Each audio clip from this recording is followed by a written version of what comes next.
ang Road to Forever ng couple from Capiz na sila Simeon and Glory Lloriente nang inulan ang kanilang wedding last December 29. Pero dahil deadma sila, kahit nakapaana sa baha, nag-trending ang kanilang video. Eto sila, Mars! Okay lang, ulan na. Hanapin naman namin. Okay, yun. Blessing yan, ganyan. Okay, sir, tulog sa ano ni ma'am. Okay, sir, yan. Nagawa siya pa. Wow, ganda. Itay, baba.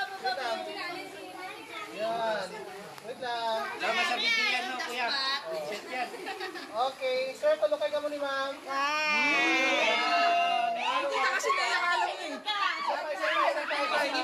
Sabay. Pasigi mo ng tubig, Wait lang.